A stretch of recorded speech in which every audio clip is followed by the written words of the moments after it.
Vous allez vous battre avec vous-même et vous allez être en colère avec vous-même. Et le diable va vous convaincre que Dieu est fâché contre vous quotidiennement jusqu'à ce que vous compreniez cette révélation.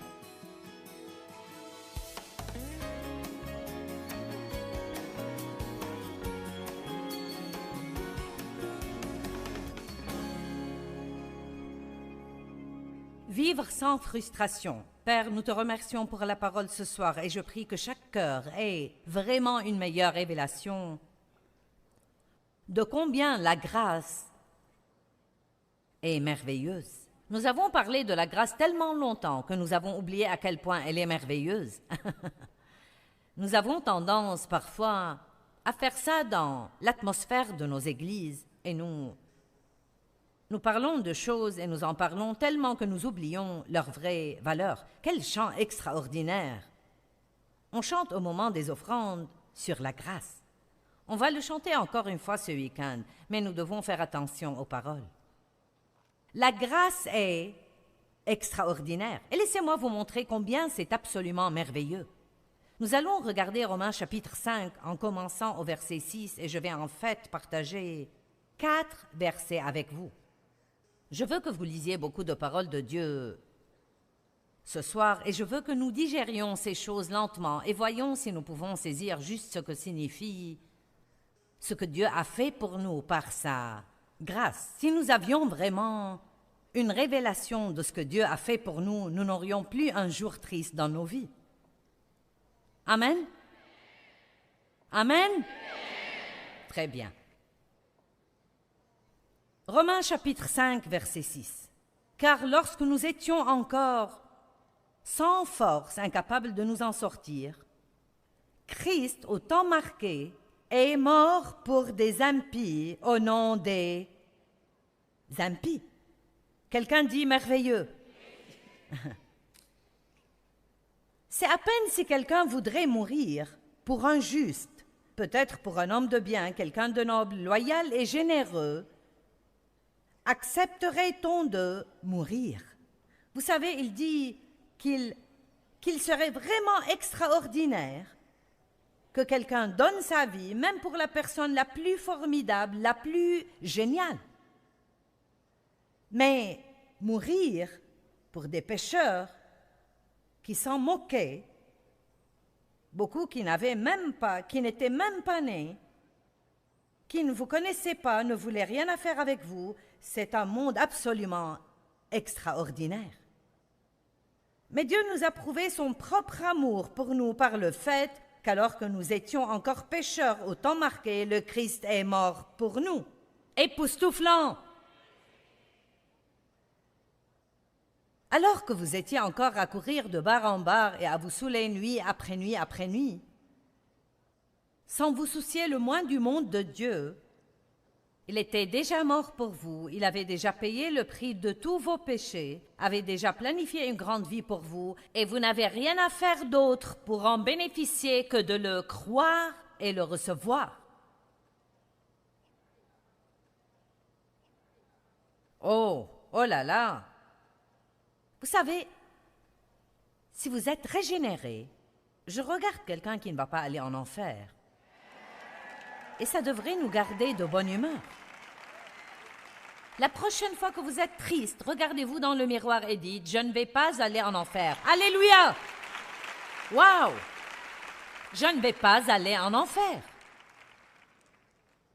Verset 9 dit « Et puisque maintenant nous sommes justifiés. » Justifiés quand? Quand? Tu veux dire pas après avoir amélioré notre comportement? Maintenant, nous sommes justifiés. Maintenant, que veut dire justifiés? Rendus justes comme si nous n'avions jamais péché. Ah, merveilleux! Juste comme si nous n'avions jamais péché. Et puisque maintenant nous sommes justifiés, acquittés, rendus justes et conduits dans une relation juste avec Dieu par le sang du Christ, à plus forte raison, cela est certain, serons-nous sauvés par lui de l'indignation et de la colère de Dieu. Bonne nouvelle, Dieu ne nous en veut pas. Alléluia! Dieu ne nous en veut pas. Je suis si lasse des gens qui pensent que Dieu est un ogre qui se fâche chaque fois qu'il ne se comporte pas parfaitement. Dieu est bon, il vous aime vraiment, il a déjà payé le prix de votre liberté. Mettez un sourire sur votre visage et commencez à l'aimer en retour.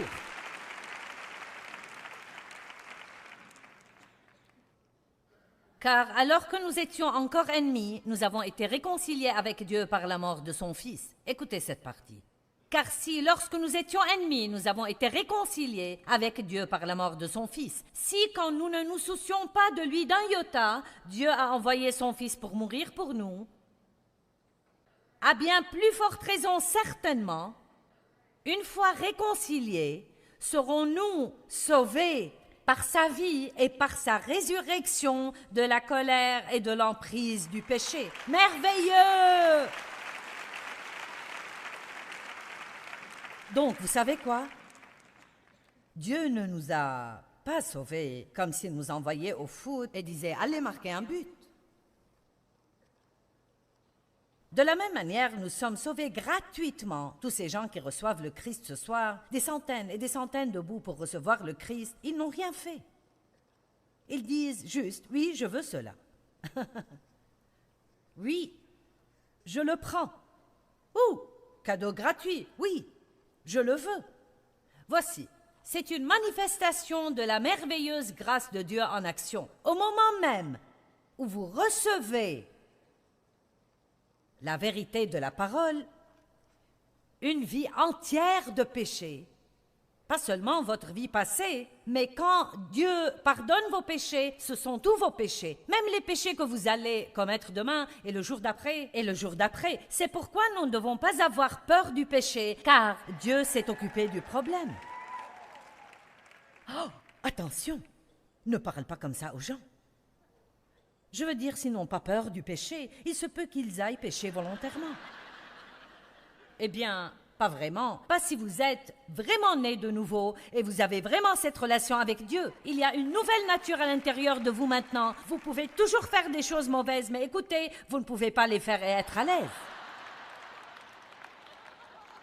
Vous ne pouvez pas les faire et être à l'aise parce que maintenant vous avez quelque chose d'autre, une nouvelle loi qui travaille à l'intérieur de vous. Et plus nous nourrissons ce nouvel esprit, plus nous donnons la bonne sorte de parole à ce nouvel esprit, plus fort il devient, plus fort il devient, plus fort il devient, plus fort il devient. Et cette vieille chair qui essaye de prendre le contrôle sur nous n'a pas une seule chance. Si, alors que nous étions ennemis de la croix, certains d'entre vous êtes en but à de terribles questions dans vos vies. Mauvais caractère, amertume, absence de pardon, habitude, addiction, toutes sortes de choses. Et le diable vous fait croire que Dieu est fâché contre vous et met ce grand fossé entre vous et Dieu. Mais la vérité, c'est que Dieu est amour. Ce n'est pas quelque chose qu'il fait le lundi et pas le mardi. Ce n'est pas quelque chose qu'il fait quand nous sommes bons et puis qu'il arrête de faire quand nous sommes mauvais. Dieu nous aime tout le temps. Il nous a aimés à tel point qu'il a envoyé son Fils unique, Jésus-Christ, pour mourir pour nous. Donc, combien plus, maintenant que nous sommes rachetés, combien plus pouvons-nous être délivrés de la domination du péché? Le péché ne peut plus avoir une domination sur vous parce que le péché n'est plus votre maître. Vous avez un nouveau maître et plus vous savez cela, moins vous allez pécher. Bonne nouvelle. Car vous êtes sauvés par la foi. Éphésiens 2, 8 et 9 veut vous enseigner comment vivre. Car par la grâce, vous êtes sauvés par la foi. Lisons-les dans la Bible amplifiée. C'est par la grâce donnée gratuitement que vous êtes sauvés, délivrés du jugement et cohéritiers du salut de Christ. Et cela vient de votre foi. Par la grâce et par la foi. Par la grâce et par la foi. La foi n'achète pas le salut, elle reçoit le salut. La foi est essentiellement la main qui se tend et reçoit le cadeau gratuit de Dieu. Ok? C'est pourquoi il n'était pas difficile de recevoir le salut ce soir, parce que nous vous avons parlé d'un cadeau gratuit et vous avez dit « je le veux ». Et peut-être quelqu'un s'est retenu et a dit « eh bien, je ne le mérite pas, je vais m'amender d'abord. » Vous essayez d'acheter un cadeau gratuit, mais vous ne pouvez pas l'acheter. Ce n'est pas possible d'acheter un cadeau gratuit. C'est assez insultant pour votre chair parce que la chair veut gagner et mériter. elle veut mériter. J'ai cette relation formidable avec Dieu parce que je ceci et je cela et cela encore. Non, alors que nous étions encore pécheurs, il est mort pour nous. Vous avez été sauvés gratuitement et rendus co-héritiers du salut de Dieu. Remettons ces versets, s'il vous plaît. Rendu co-héritier du salut de Christ par votre foi, et ce salut ne vient pas de vous, ce n'est pas votre propre œuvre, il ne vient pas de vos propres efforts, mais c'est le don de Dieu. Verset 9. Cela ne vient pas des œuvres, ce n'est pas l'accomplissement des exigences de la loi, afin que personne ne puisse s'en glorifier ou en tirer fierté, ce n'est pas le résultat de ce que quiconque pourrait réaliser. Voilà, c'est comme ça que nous sommes sauvés. Et pour être honnête avec vous, la plupart des gens n'ont pas de problème avec ça. Non mais c'est comme, vous êtes oui, amen, gloire. Oui, je veux être sauvé. Ok maintenant, Colossiens 2,6, regardez ça. Je vais argumenter ici. Par conséquent, puisque vous avez reçu Christ, comment l'avons-nous reçu? Par la grâce, par la foi. Puisque vous avez reçu Christ, le Seigneur Jésus, donc vivez et réglez vos vies et conduisez-vous en union et conformité avec lui. Maintenant, voici mon message. De la même manière que nous avons reçu Christ, c'est de cette manière que nous devons vivre. Vous ne savez pas comment. Très peu de gens ici connaissent la parole. Ils disent « c'est génial », mais vous ne savez pas à quel point c'est génial. Car quand vous comprenez ce que je viens juste de dire, ça enlève la pression.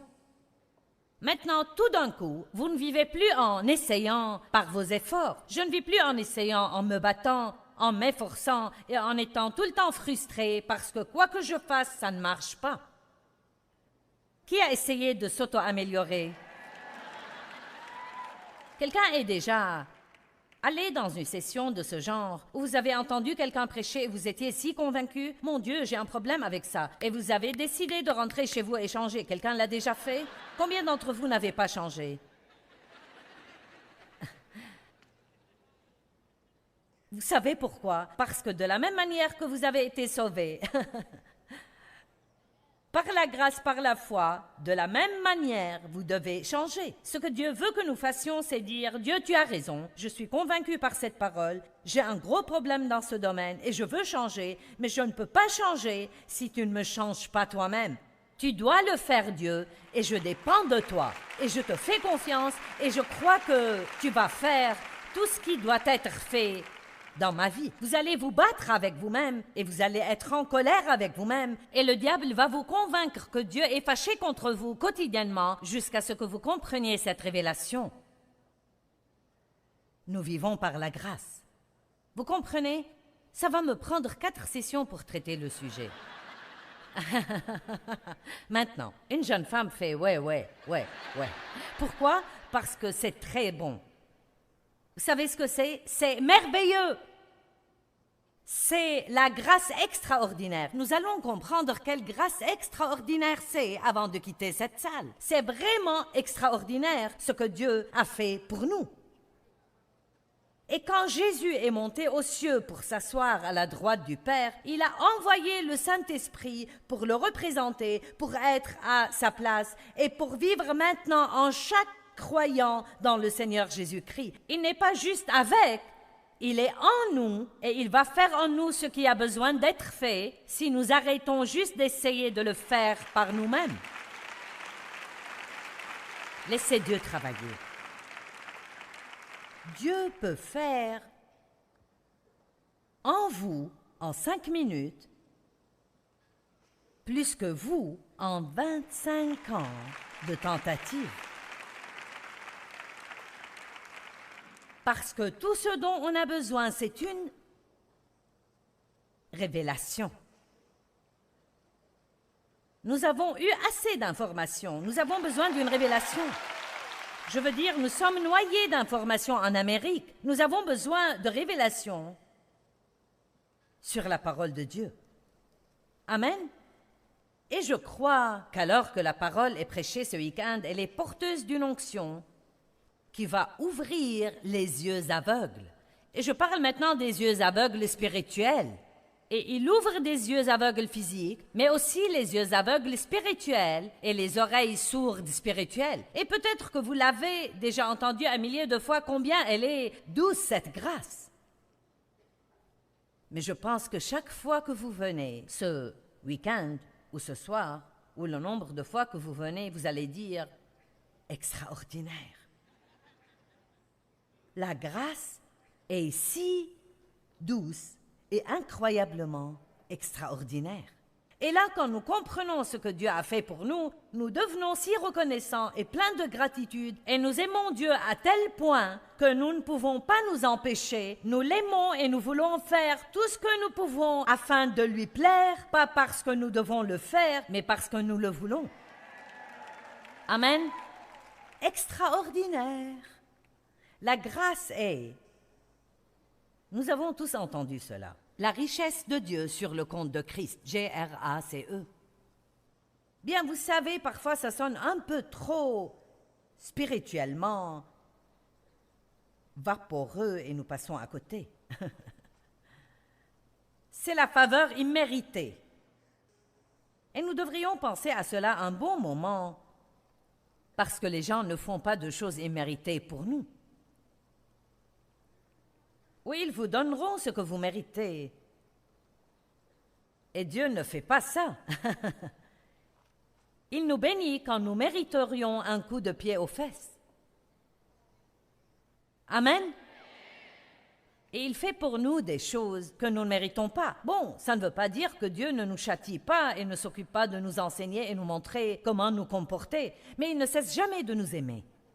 Mais j'ai une définition JM de la grâce, c'est la mienne. Elle vient du dictionnaire JM.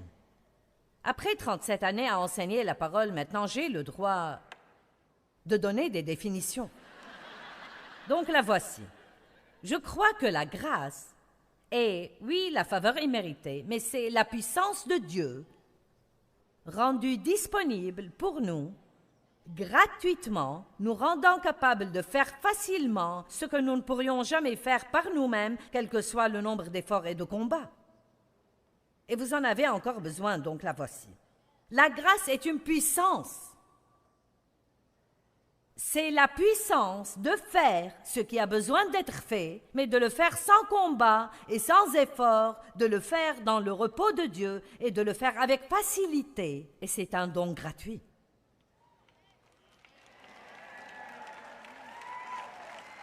Vous en avez toujours besoin? Nous allons...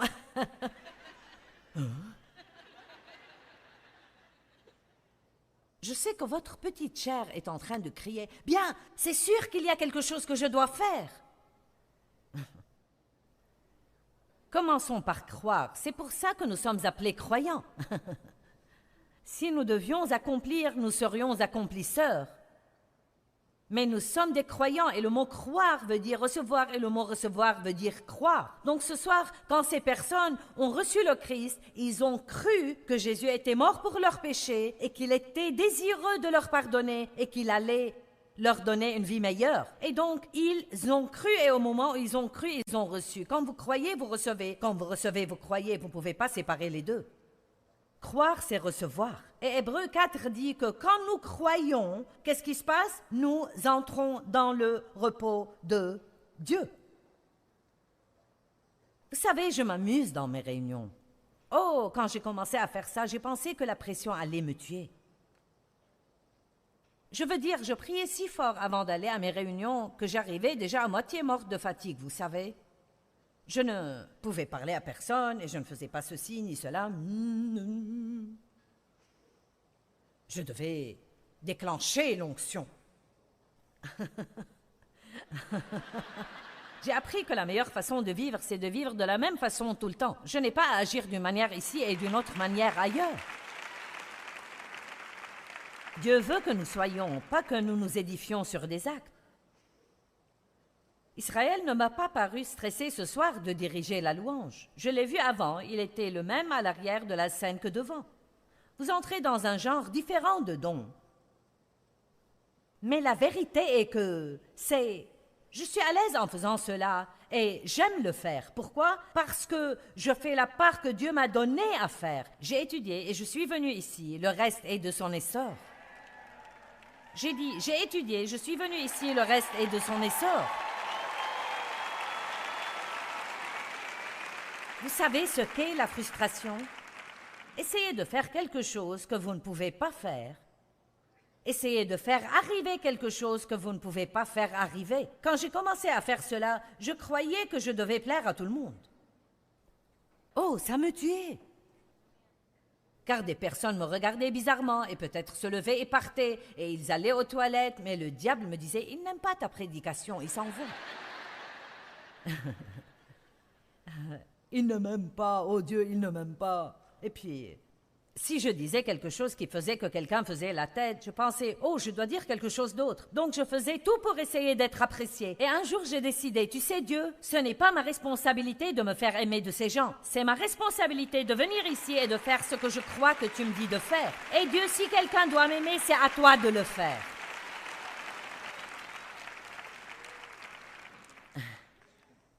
Je montais ici et criais sur les gens. Oui, vous savez, comment quelqu'un pouvait-il m'aimer si Dieu ne les faisait pas m'aimer? Et cependant, vous continuez de venir et de venir et de venir et de venir et de venir. Vous savez, vous n'avez pas à sortir chaque jour avec la crainte des hommes tout autour de vous, d'être contrôlé et manipulé par les caprices d'autres personnes, jouant sur votre peur que quelqu'un ne vous aime pas. Vous pouvez dire le matin, Dieu, si quelqu'un doit m'apprécier aujourd'hui, c'est à toi de les faire m'aimer. Et s'il ne m'aime pas, Dieu, c'est ton problème.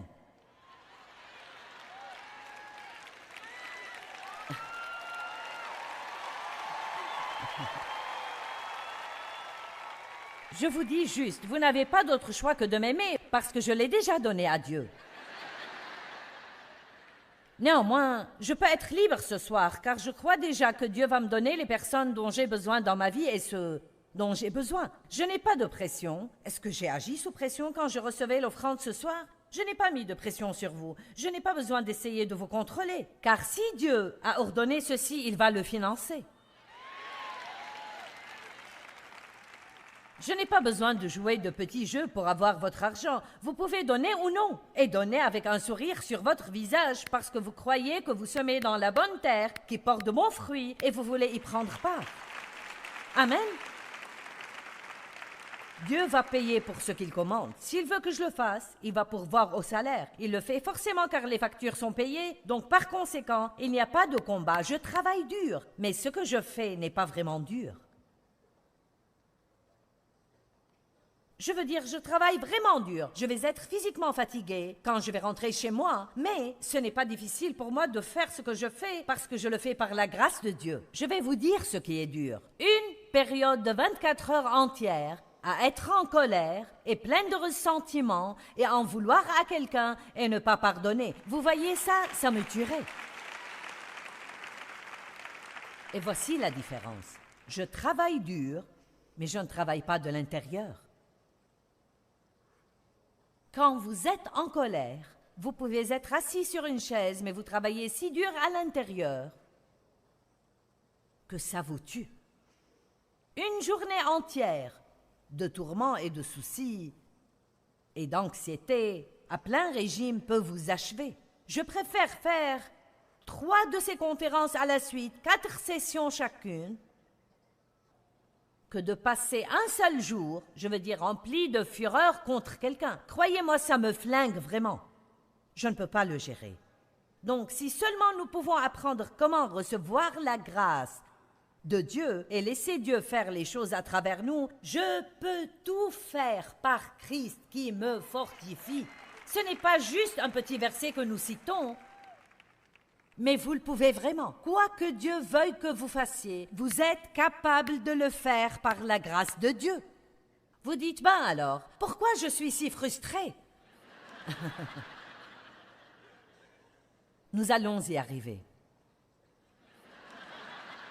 Vous savez, j'ai une lampe ici. Eh bien,